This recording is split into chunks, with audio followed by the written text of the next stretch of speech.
Just imagine the year 1662, deep in the green mantle of trees that cloaks the land of Mauritius. A lone sailor pushes through the underbrush and catches sight of something amazing, a dodo. He doesn't yet know it, but he's gazing upon one of the final specimens in existence. Soon, no dodos would exist in the world. How does a whole species become extinct? The dodo birds lived happily in Mauritius for millions of years until they became extinct in less than a century after the arrival of human beings in the land. What exactly happened during this period? This is the nub of what we'll be looking at today. Keep watching till the end. To understand the dodo, one first has to comprehend Mauritius. This volcanic island in the Indian Ocean lies approximately 500 miles east of the island of Madagascar. The formation of this volcanic island occurred about 8 million years ago. This resulted in the generation of a tropical paradise with dense forests that surrounded the entire landscape. The most essential point in this respect would be that there were no land mammal species indigenous to this particular island. The entire creation in this particular part of the world would consist of birds, reptiles, and insects. Millions of years passed when pigeons arrived in Mauritius. Perhaps they wandered off course during migration or island hopped from the Indian Ocean. However they got there, they discovered that this island had lots of food and no predators. Over millions of years, this type of bird evolved into another type altogether. This type of bird lost the capacity for flight. It's quite common in birds if there's no predator from whom they need protection. Flight demands too much energy. The body part requiring most maintenance would be the wings and the muscle power behind flight. Without predators, not being able to fly became adaptive rather than dysfunctional. The dodo became bigger and more specialized in walking, including a sharply pointed beak. Many misconceptions about the appearance of the dodo have been dispelled by modern research. For so many years, paintings depicted the creature as being plump, untidy, and uncoordinated. However, this simply was not the case. The birds were 1 meter tall and weighing 10 to 18 kilograms. The pictures of plump and uncoordinated birds were of those that had been overfed in captivity in Europe. The skeletal remains do not lie. The dodo birds were muscular and proportional in structure. They had gray-brown feathers ruling from head to toe, with lighter feathers dotted across the front of the body. The most notable feature of the dodo would be its substantial hook-lipped beak, perfectly suited for digesting the fruits and nuts in their native home forest. The wings had reduced in the dodo birds to little nubs of what had once been flight-capable wings in the distant ancestry of the creature. The life cycle of the dodo adapted well to their safe habitat. The birds bred on the ground and made quite simple nests among the trees in the forests. The females laid only 1 large egg per year. The rate of breeding looks hazardous to us, but in this habitat, this rate was perfectly normal. With no predators and lots of food, there would be little evolutionarily driven pressure toward producing more young. Dodos ate fruits, seeds, and nuts from indigenous trees in the forests. It seems that dodos played a vital role in dispersing seeds. It is possible that particular trees in the forest relied upon dodos exclusively for seed dispersal. The dodos would feed upon the fruits from those trees. The seeds would be passed through the dodo system and would be ready for germination in another part of the forest. Dodos mostly lived in the deep interiors of the forests and not near the shorelines. Observations of the skeletal system of this species reveal that dodos possibly formed pair bonds and lived with partners for quite some time. The Arabs and the Malays may have visited Mauritius in earlier centuries, but they did not leave any traces in this land. The Portuguese sailors may well have been the first European explorers from different lands to visit Mauritius in the early 1500s. But from recorded history, the first Dutch explorers under Admiral Wybrand van Warweg visited Mauritius in 1598. This marked the beginning of historical accounts in the island of Mauritius and the rare birds found there.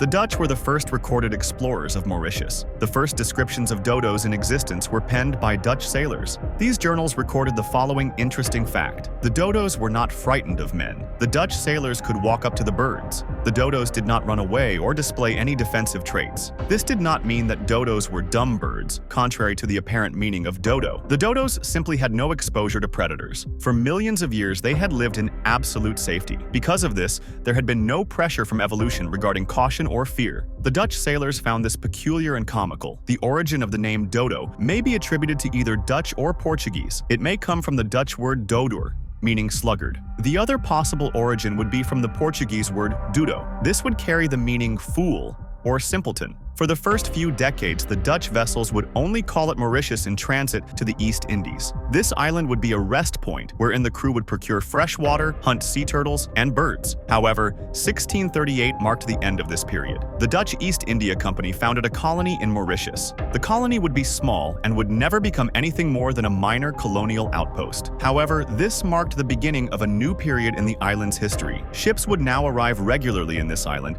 to deliver necessary commodities and important animals from other parts of the world until 1710. The Dutch would finally leave this colony due to unprofitability. The sailors did hunt dodos in order to be able to have food. The fresh meat would come in handy during the sea journey. The dodos could be caught quite easily, but there are many references that point out that the meat of the dodo was tough and not so appetizing. According to Dutch journals, the meat tasted unpleasant compared to other game in the island. Whenever possible, the sailors would hunt other animals like tortoises. Direct hunting by humans was certainly a factor in the dodo's decline, but it wasn't the main cause. The real catastrophe was about to unfold through less direct, but far more devastating means. The rats came over in the ships. Both black rats and later Norway rats came as stowaways on ships from Europe and Asia. The rats escaped from the ships and bred in the wilderness, multiplying in vast numbers in Mauritius. The absence of indigenous land mammals meant there would be no natural regulation of rat populations either. The rats had no predators to hold them in balance. The rats quickly found the ground nests of the dodo birds. Think about the vulnerability of those eggs. Only one would be laid each year in a simple nest in the forest floor, unprotected.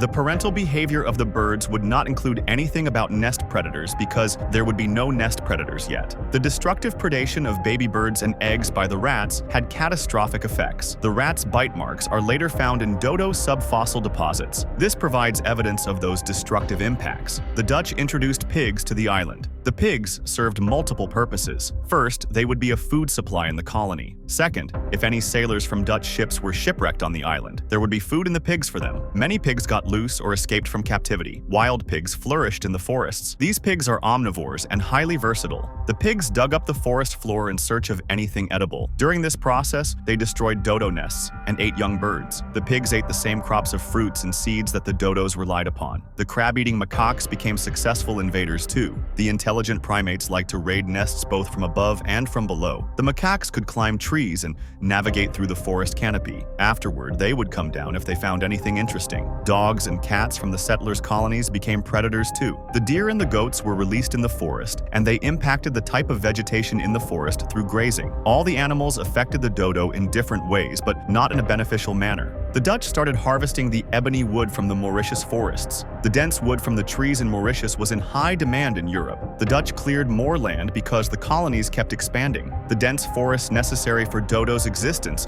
were being cleared away in favor of land usually necessary for agriculture and settlement. The forests necessary for the existence of the plant life necessary for the dodo birds disappeared. This formed a vicious cycle of destruction. More land meant fewer dodos. Fewer dodos meant less dispersal of seeds from plants. Less dispersal of seeds meant no regrowth of forests. The ecosystem that had existed intact for millions of years now fell apart. All of these factors supported each other in a lethal cycle. The dodos were squeezed more and more into ever smaller areas of remaining forest. The rate of reproduction was not sufficient to offset the number of dodos being killed. With only one nest per year, this rate of death simply would not do. The dodos broke up into scattered groups throughout the reduced area of forest. This reduces the genetic quality of the population. These populations are not able to withstand natural disasters. Before this point in history, cyclones and tropical storms had always been a part of life in Mauritius. The dodos had lived through millions of years of these storms. But now, the cyclones struck populations that were too reduced in number to withstand the losses. Think about what this meant in terms of day-to-day life. Would extinction have resulted from only one of these factors? Hunting alone? Dodos could have lived in reduced populations in isolated areas. Rats alone? Perhaps dodos could have developed defensive strategies or simply changed nesting areas. Loss of habitat alone? They could have lived in the remaining ecosystems in the forest. But combined, the conditions were insurmountable. The dodo had lived in this paradise for millions of years. This world simply fell apart in a matter of decades. All aspects of the world in which they lived were turned upside down. Nothing in evolution had prepared them for anything that happened. But in the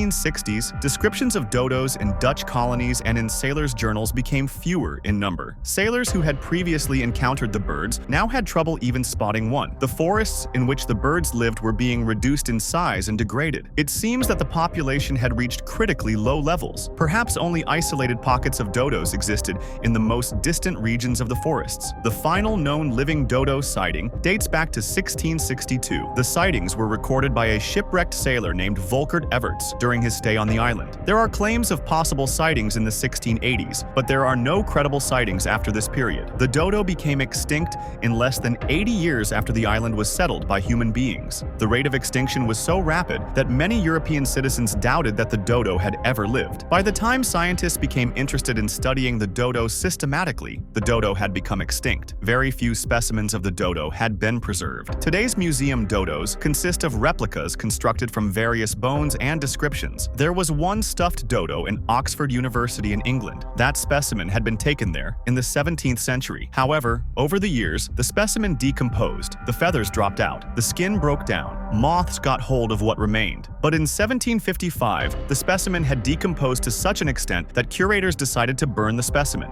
However, someone intervened and saved the head and foot at the last minute. Today, this material remains in Oxford University's possession, and this is the only soft tissue of the dodo in existence in the world. During the 1860s, many dodo bones were found in the Mare Ossange swamp in Mauritius. This material has yielded most information regarding dodo biology. Today's analysis of this material indicates many facts regarding dodo biology and evolution. DNA analysis indicates that the dodo evolved from doves or pigeons. Ironically, with this vast information resource available to science, there lacks sufficient material from one individual for complete analysis or reconstruction. We reconstruct the dodo from fragments. The dodo became one of the first examples of extinction caused by human action. It also cemented the realization that species could become extinct, and that this idea hadn't been commonly accepted until the 19th century. The case study of the dodo has been used in conservation biology ever since. The case of the dodo provides lessons on why endemic species are more prone to extinction. The evolution of endemic species leads to the formation of specialists. Specialists are organisms perfectly suited to the conditions of the particular world in which they live, but are not adapted to changing circumstances. The extinction rate of island species remains substantially higher than that of mainland species. Introduced forms of life are currently the greatest cause of extinction of island birds. The dodo's fossils are still being studied through advanced technologies. Learning more information is obtained after each test. The dodo's discovery remains current in conservation searches. The dodo lived in harmony in Mauritius for millions of years, but in less than a century after contact with human beings, the dodo became extinct. A combination of events caused the extinction: hunting, foreign predators, and destruction of habitats. The rate of extinction was quite phenomenal and frightening. The extinction of the dodo continues to repeat itself in other islands around the world. The extinction of the dodo did not have to come about. It became extinct because of particular human actions. This extinction can be prevented in the future by different actions. The dodo may be extinct now, but its legend teaches us a lesson in how quickly species developed over millions of years can be rendered extinct. That was the end of the video. Please do not forget to like and subscribe for more content like this.